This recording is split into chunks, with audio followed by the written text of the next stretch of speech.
हम लोग role of profit in business कर रहे हैं, इसको लर्न भी कराती हूँ मैं, बट प्रॉफिट जरूरी है। देखो किसी भी बिजनेस के लिए लंबा दूर नहीं जा पाओगे यदि प्रॉफिट नहीं कमाओगे तो, राइट?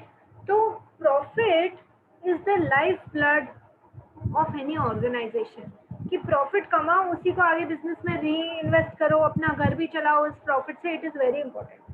तो अभी on a very lighter note मैं कैसे याद कराऊं तुम लोग को ये प्रॉफिट का।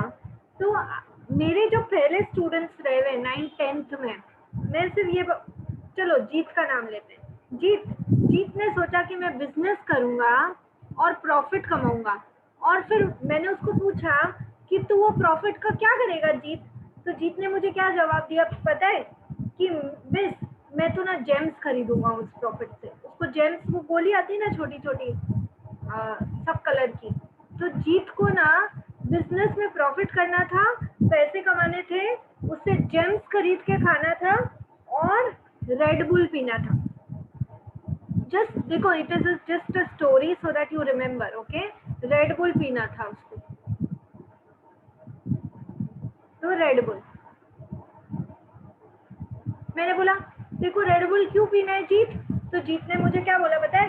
क्योंकि रेड बुल पीने से 3 बुल का शक्ति आ जाता है मिस्टी का। अच्छा ठीक है, तो रेड बुल में 3 आर चाहिए थे उसको, तो जेम्स और 3 आर, ये हमारा कोड है। अब देखो role of profit in business. तो सबसे पहले प्रॉफिट क्यों जरूरी है? जिसने भी बिजनेस में पैसा इन्वेस्ट किया है, इन्वेस्टर, उसको रिटर्न तो चाहिए ना। तो पहला आर इधर देख लो, return to investors. The people who invest money in the business expect fair returns on their capital, क्योंकि वही पैसा बैंक में रखते हैं तो बैंक तो इंटरेस्ट देती ना। तो वही पैसा जब बैंक में रख रहे हो, बैंक इंटरेस्ट दे रही है, तो अभी तुम भी तो हमको रिटर्न दो ना, हमने तुम्हारे बिजनेस में पैसा इन्वेस्ट किया है। तो इन्वेस्टर्स को क्या चाहिए? Fair return on their capital. This is possible if adequate profits are earned. Adequate profit होगा तभी तो रिटर्न दोगे, नहीं तो काय का रिटर्न? लॉस होगा तो कोई रिटर्न दे सकता है? कोई नहीं दे सकता।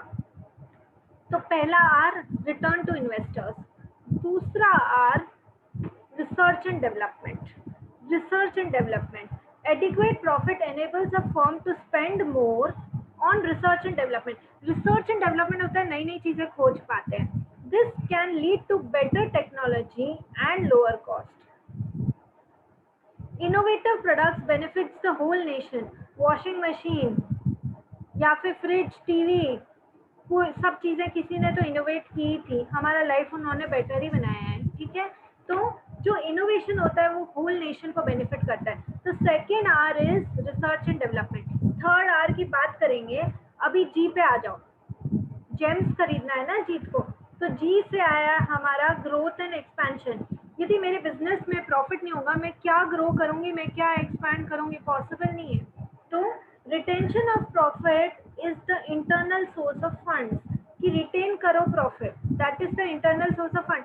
मैं बाहर से यदि पैसा लाऊंगी और अपने बिजनेस में लगाऊंगी, मुझे बाहर वालों को इंटरेस्ट देना पड़ेगा, जबकि मेरा खुद का प्रॉफिट मेरे ही बिजनेस में लगा दूं तो मुझे किसको इंटरेस्ट देना है या किसको जवाब देना है? किसी को नहीं। तो retention of profit internal source of fund है। This profit can be used for increasing the volume of business through expansion and diversification. तो जो भी है, मेरा वॉल्यूम ऑफ बिजनेस इंक्रीज हो सकता है, मैं एक्सपेंशन कर सकती हूँ। आज एक चीज बना रही हूँ, दूसरी चीज में डाइवर्सिफाई कर सकती हूँ। तुम एग्जाम्पल लो गोदरेज का। गोदरेज कंपनी लॉक्स बना रही थी, लॉक्स बनाते बनाते इलेक्ट्रिक वो कुछ अच्छा बड़ा लॉकर बनाने लग गई। गोदरेज अलमारियां बनाने लग गई। गोदरेज आज बिल्डिंग बना रही है, तो क्या बोलते हैं हम कि वो डाइवर्सिफाई कर रही है, एक नहीं अनेक चीजें बना रही है, अपनी रिस्क को कई चीजों पे फैला रही है। तो वो डाइवर्सिफिकेशन और एक्सपेंशन के लिए भी तो पैसा चाहिए ना। ग्रोथ, डाइवर्सिफिकेशन, एक्सपेंशन कीवर्ड्स है, यूज करना पड़ेगा ना आंसर में। The portion of the profit is री invested in the business for further development. तो जेम्स का पहला जी मैंने सिखाया, ग्रोथ एंड एक्सपेंशन। इतना याद रखना कि ये जेम्स और रेड बुल हमारा कोड है। प्रॉफिट का जीत क्या करेगा? वो जेम्स और रेड बुल खरीदने वाला है, ये बात याद रख लेना। ठीक है, अभी जी के बाद ई, तो इंक्रीजेस एफिशिएंसी, एफिशिएंसी का ई पकड़ो। Profits facilitate payment to various dues on time. एक बिजनेस होता है तो 10 खर्चे होते हैं, तो payment of various dues on time, efficiency यही तो बताता है कि आप अपने एम्प्लॉइज को टाइमली पैसा दे दो। It also motivates the employees working in the organization. This finally leads to increase in overall efficiency of the organization. तुम अपने लोगों का पैसा यदि मान लो लंबे समय तक आउटस्टैंडिंग रखोगे, that is due but not paid, उनका मोरल कैसे डाउन हो जाएगा। इसलिए टाइमली पैसा दो, और वो तभी हो सकता है जब आपके बिजनेस अच्छे प्रॉफिट कर रहे हो, इससे आपकी एफिशिएंसी इंक्रीज होगी। Then means of livelihood, GEMS, gems, M मतलब क्या है, means of livelihood. Businessman earns profit which is their means of livelihood. By earning sufficient profit they can live a decent standard life through satisfaction of various wants. तो यार पैसा कमाना जरूरी है जिंदगी जीने के लिए, सुना ही होगा तुमने। तो earning sufficient profits is essential so that standard of living maintain रह सके। उसके बाद GEMS, जेम्स ना, एस से सर्वाइवल ले लो एक बार। सर्वाइवल क्या है कि हम बिजनेस में मार्केट में एग्जिस्ट करते रहें। It helps the business to continue to exist in the market. If a business does not make enough profit it will not survive in the growing competitive environment.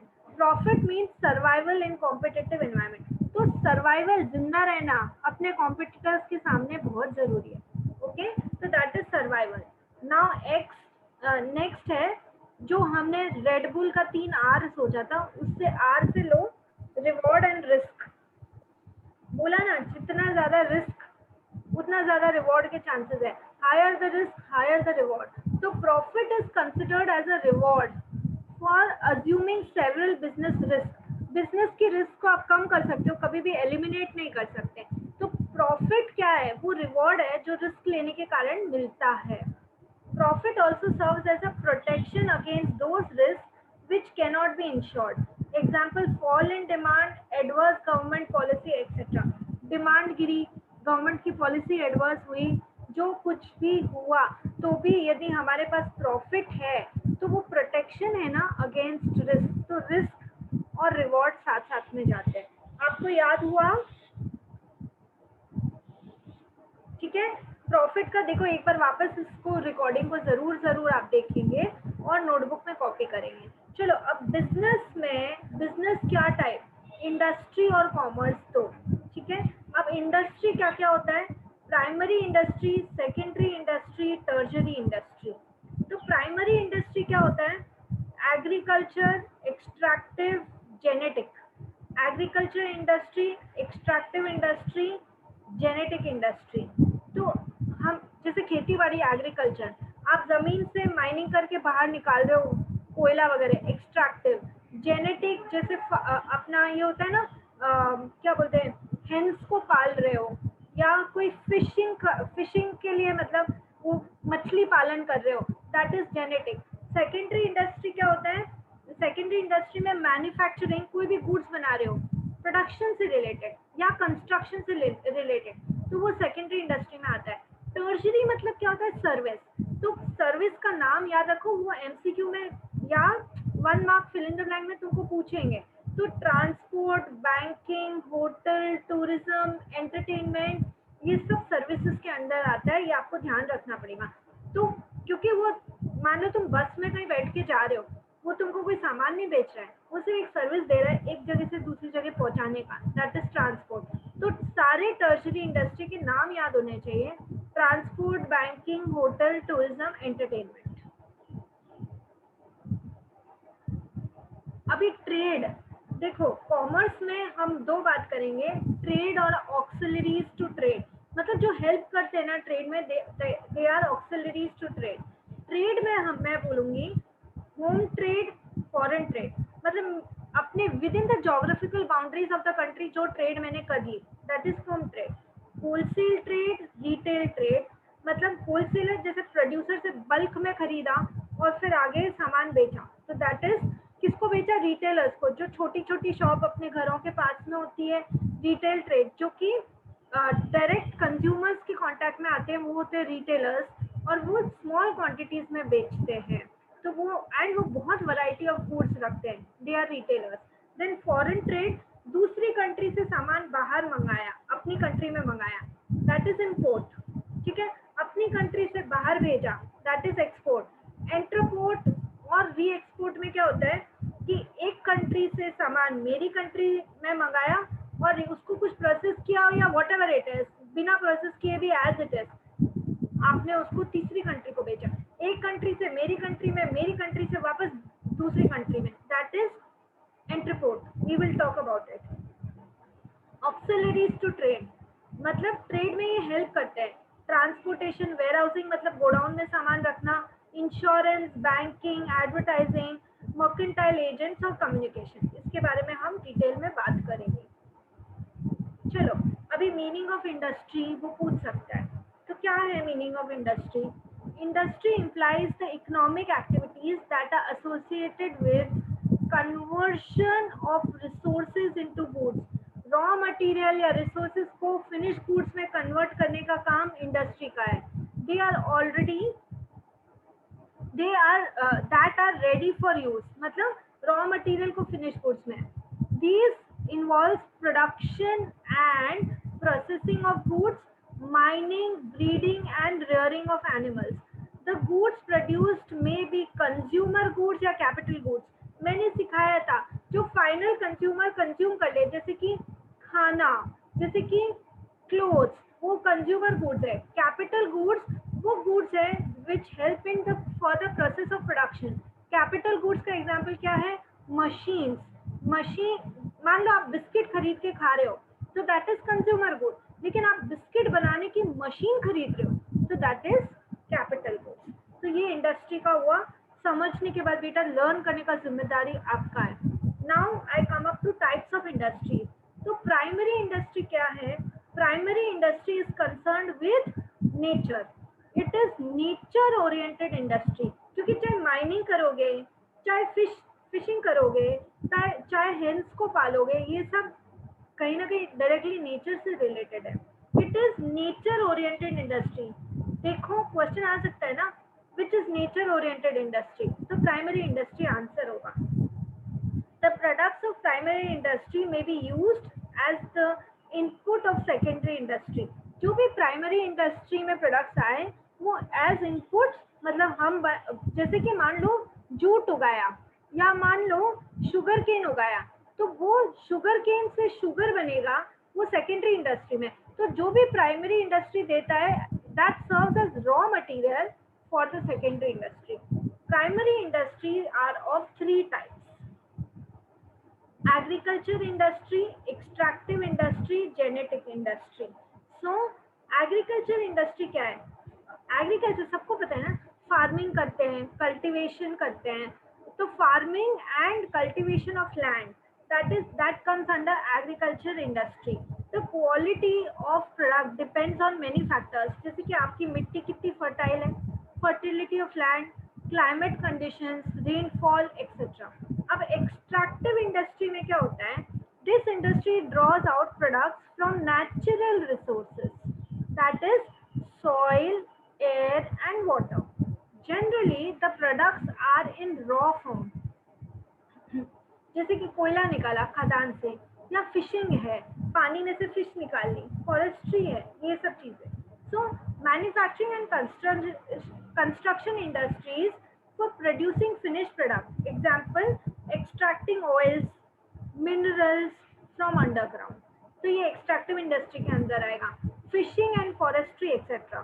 It may be used in crude form and may be sent to other industries for further processing. जैसे जमीन से oil निकाला फिर उसका petrol बनाया, तो crude form, कच्चे form में ये है और बाद में प्रोसेस करके मार्केट में इसको निकाला जाएगा। Then is genetic industries. Genetic industries are engaged in reproduction and multiplication of plants and animals. So genetic industries में reproduction and multiplication of what? Plants, animals. जैसे एनिमल हस्बेंड्री, हॉर्टिकल्चर, सेरिकल्चर, तो ये सब क्या है अंडर जेनेटिक इंडस्ट्री। किसके under क्या आता है ये थोड़ा सा आपको ना अपने ऑब्जेक्टिव क्वेश्चंस के लिए ध्यान रखना पड़ेगा। Secondary industries, these industries depend on primary industries, वहां से रॉ मटेरियल लेंगे और यहाँ पर आप लोग उसको प्रोसेस करके प्रोडक्ट्स बनाएंगे। तो secondary industry, these industries depend on primary industries, they convert the raw material provided by primary industries into finished goods। जो रॉ मटेरियल मिला प्राइमरी इंडस्ट्री से उसको फिनिश गुड्स में कन्वर्ट किया। Example tomatoes provided by primary industry, उगाया primary industry में tomato, used for making sauce and ketchup. अब secondary industry भी दो टाइप्स के होते हैं, manufacturing industry, construction industry. Manufacturing क्या है?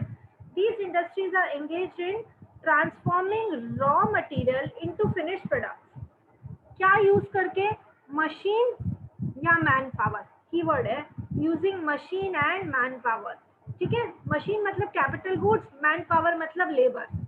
तो फाइनल गुड्स में भी कैपिटल गुड्स और कंज्यूमर गुड्स, कुछ भी बनाओ using machine and man power. Please याद रखना using machine and man power. In fact देखो ना ध्यान से, 3 M है, मैन्युफैक्चरिंग इंडस्ट्री का M, ठीक है, मैन्युफैक्चरिंग इंडस्ट्री का M है, उसके बाद मशीन का M है एंड मैन पावर का M है। ठीक है, और क्या बनाएंगे? Capital goods and consumer goods, textile, sugar paper industry etcetera. Construction industry, अभी देखो एक कंट्री डेवलप ही नहीं कर सकती यदि उसके पास अच्छे रोड्स, ब्रिजेस, डैम्स, मेट्रो ये सब नहीं हो। तो ये सब कंस्ट्रक्शन इंडस्ट्री में आ गया। Construction of buildings, dams, bridges, roads, tunnels, canals, metro etcetera. ठीक है, अब ये सब नहीं बनेगा तो पूरा कनेक्टिविटी कैसे होगा, नेटवर्क कैसे बनेगा? ठीक है, तो this is only industry which creates immovable wealth. बना क्वेश्चन ये कि वो कौन सी इंडस्ट्री है जो इमूवेबल वेल्थ क्रिएट करती है, और उसका आंसर होगा कंस्ट्रक्शन इंडस्ट्री। ठीक है, अभी टर्शरी इंडस्ट्रीज की हम बात करेंगे। तो टर्शरी इंडस्ट्री मतलब टर्शरी मतलब सर्विस है, वो बात ध्यान रखो। They provide support services to primary and secondary industry. तो ये भी एक तुम्हारा एमसीक्यू का क्वेश्चन है कि कौन सा इंडस्ट्री है जो सपोर्ट करता है प्राइमरी एंड सेकेंडरी इंडस्ट्री को। Service facilities are provided by these industries, और एग्जांपल सब याद रखना है, transport, banking etcetera, tourism, entertainment, ये सब आ जाता है टर्शरी में। अब बहुत इंपॉर्टेंट क्वेश्चन, कॉमर्स क्या होता है? Commerce is that part of business activity which is concerned with distribution of goods and services produced by industry। Distribution of goods and services produced by industry मतलब ये manufacturing नहीं कर रहा है, जो मैन्युफैक्चरिंग सेक्टर ने ऑलरेडी प्रोड्यूस कर रहा है उसको डिस्ट्रीब्यूट करने के लिए, दैट इज फाइनल कंज्यूमर तक कैसे पहुंचे, उसके लिए कॉमर्स काम आता है। It includes all those activities which are essential for maintaining a free and uninterrupted flow of goods and services from manufacturer to the final consumer। Commerce bridges the gap between producers and consumers by exchange of goods and services for monies or money's worth। ये as it is learn करो, commerce bridges the gap between whom? Producers and consumers। कैसे? by exchange of goods and services। क्यों? for money or money's worth, पैसे के लिए ये सब काम हो रहा है। commerce is further divided in trade and auxiliaries to trade। trade क्या होता है? अभी trade denotes buying and selling of goods and services। trade में आप मैन्युफैक्चर नहीं खरीद रहे हो बेच रहे हो। buying and selling of goods and services। trade is an exchange of goods and services with money or money's worth। Goods are made available to consumers in different markets। Trade facilitates transfer of ownership and possession of goods and services from seller to the buyer। It further classifies as home trade, that is हमारी country के अंदर, foreign या external trade. तो trade में क्या keyword है? Buying and selling of goods and services, exchange of goods and services. क्यों? For money's and money's worth. और दो तरह का जो ट्रेड है, home trade within the geographical boundaries of a country. याद रखो, ऑल्दो मेरा ड्राइंग कोई इतना खास नहीं है, पर फिर भी तुमको जस्ट मतलब याद रखने के लिए देखो।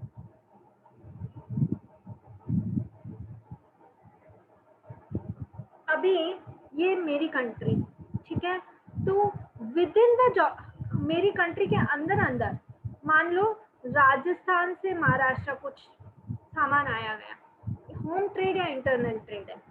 In this trade, buying and selling of goods and services take place within the geographical boundaries of a country.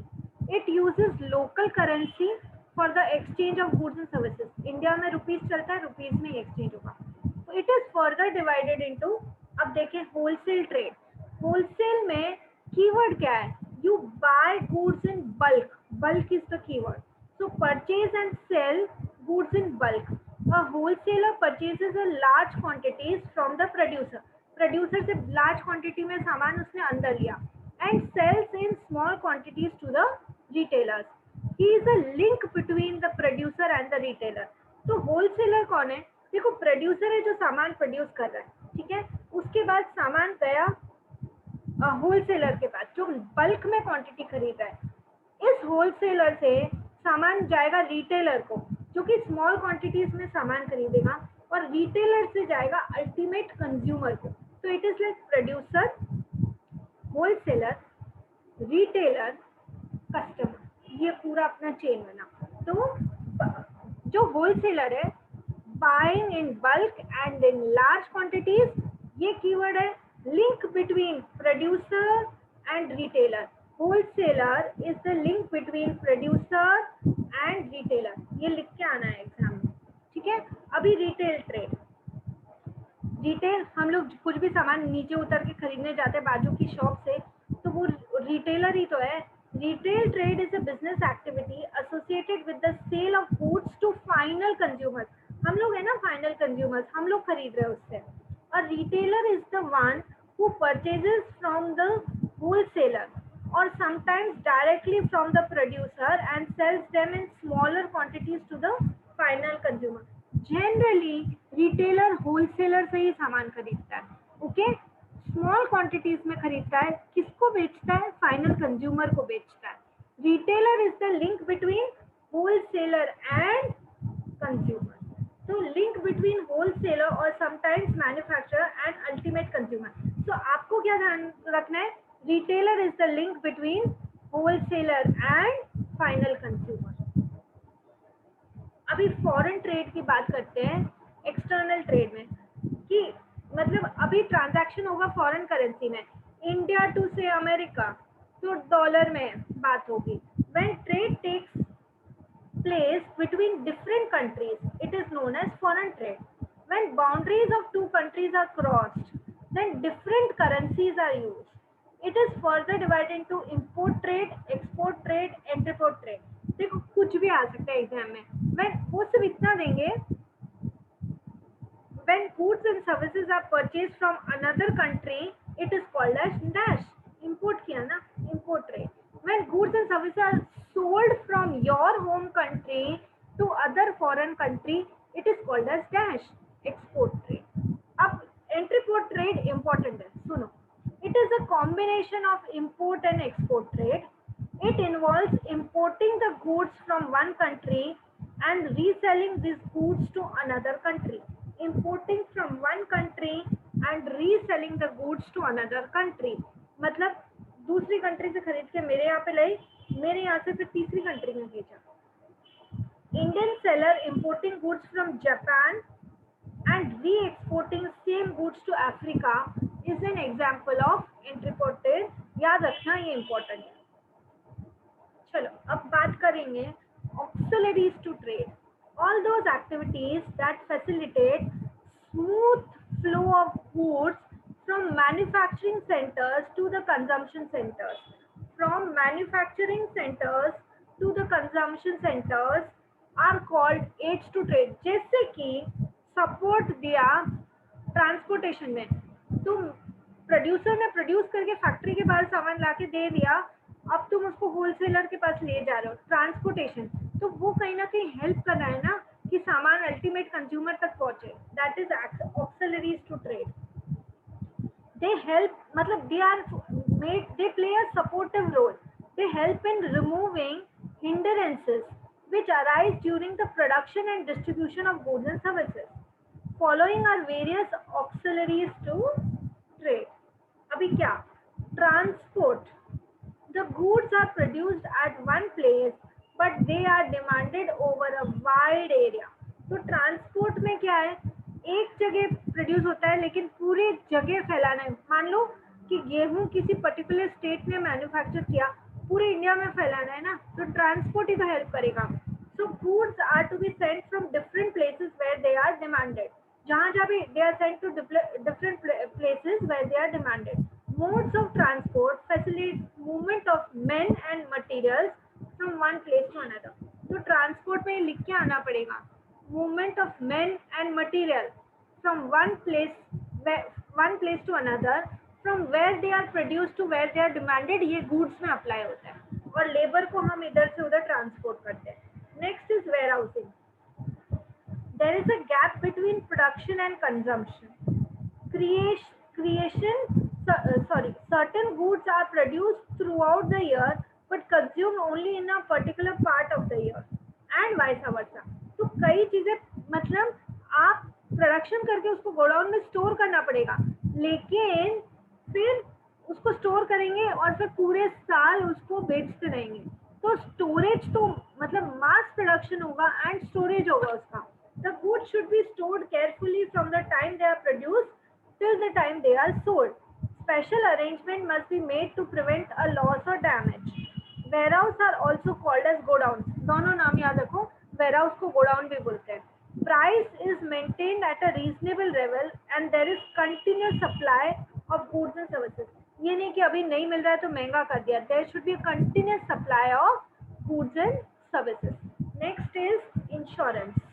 Auxiliaries to trade में insurance और banking भी आता है. There are various risks involved in the business. The goods must be destroyed goods may be destroyed while in production process or in transit due to accidents. देखो कुछ भी loss हो सकता है ना. हमने बोला ना बिजनेस में रिस्क होती है, तो वो रिस्क सारी मैं नहीं बेयर करूं, मैं किसको वो थोड़ी रिस्क पास ऑन कर सकती हूँ, इंश्योरेंस कंपनी को. तो loss by fire, loss by theft, loss in transit. जब माल सड़क पे जा रहा हो एक जगह से दूसरी जगह और मान लो कि ट्रक का एक्सीडेंट हो गया, तो सारा लॉस मैं बेयर करूं, इससे अच्छा मैं उसका इंश्योरेंस ले लूं ना. तो loss by fire, loss by theft, इन सब का इंश्योरेंस होता है. The businessman would like to cover these risk. Insurance companies come to their rescue. They undertake to compensate the loss suffered due to such risk. The businessman has to insure his goods and pay the premium regularly. Insurance premium pay करके insurance मिलता है ना. Risk cannot be avoided completely, but they can be minimized by taking insurance policy. तो risk को कम करने के लिए क्या चीज है, इंश्योरेंस है. ये बात याद रखना. एक और बात याद रखना, लाइफ इंश्योरेंस कभी भी बिजनेस का खर्चा नहीं होता है, क्योंकि जो लाइफ है बिजनेसमैन की वो उसकी पर्सनल प्रॉपर्टी है. तो लाइफ इंश्योरेंस का खर्चा बिजनेस नहीं उठाएगा, वो उसका पर्सनल खर्चा है. लेकिन goods loss by fire, loss by theft, loss by transit, loss by accident, ये सब का इंश्योरेंस प्रीमियम भर के हम लोग इंश्योरेंस पॉलिसी ले सकते हैं. Next is banking. We require money to start the business and to run it smoothly. Banks supply money. बिना पैसे का कौन सा बिजनेस होता है बताओ. तो बिजनेस को स्टार्ट करने के लिए, बिजनेस को स्मूथली रन करने के लिए पैसा तो चाहिए, जो कौन प्रोवाइड कर रहा है, bank. Adequate funds can be obtained from the bank. Bank provide loans.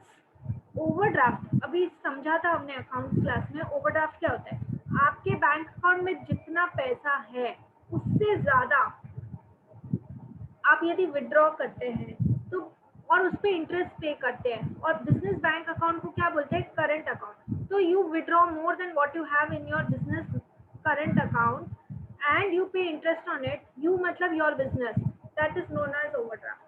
Then cash credit, थोड़े टाइम के लिए उधार देना, etc. to the businessman. तो ये सब फैसिलिटी बैंक ही दे रहा है ना. Banks also provide many services like check, drafts, debit card, credit card, online transaction. अभी सबने किया है, कोरोना में सबने ये ऑनलाइन ट्रांजैक्शन यूज किया है, कार्ड्स को यूज करके और सामान खरीदा है, पेमेंट किया है, तो ये सब आप जानते हैं। It helps the traders to carry their business activities smoothly. ये बात हुआ ऑक्सिलरीज टू ट्रेड का। एंड एडवर्टाइजिंग कंटिन्यू करें, ऑक्सिलरीज टू ट्रेड मतलब मेरी सेल्स बढ़ाने के लिए। Advertising and effective aid in selling the goods. यदि वो एमसीक्यू में पूछा effective aid in selling the goods, तो आंसर क्या है? एडवर्टाइजिंग। एडवर्टाइजिंग से हम कस्टमर्स को अवेयर बनाते हैं कि ये प्रोडक्ट है, ये आप खरीद सकते हैं। The producer communicates all information about goods and services to create a strong desire in the consumer to buy the products. It can be carried out in different ways, indoor and outdoor.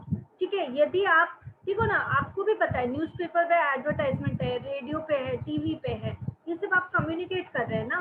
Communicating with the people when they go out of their homes is called as outdoor advertising.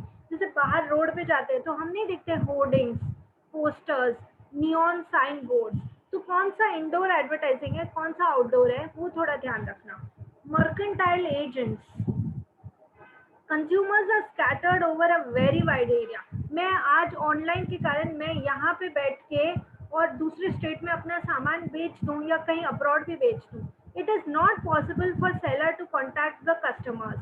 This difficulty is solved by mercantile agents. They bridge the gap between buyers and sellers. Broker, estate agents are some example of mercantile agent. मुझे सामान बेचना है, मेरे लिए buyer ढूंढा and उसके बाद अपना ब्रोकरेज चार्ज कर लिया।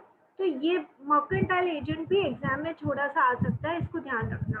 Communication, in today's world there is an information explosion, तो the information has to be communicated. ठीक है, तो कैसे करेंगे इंफॉर्मेशन कम्युनिकेट?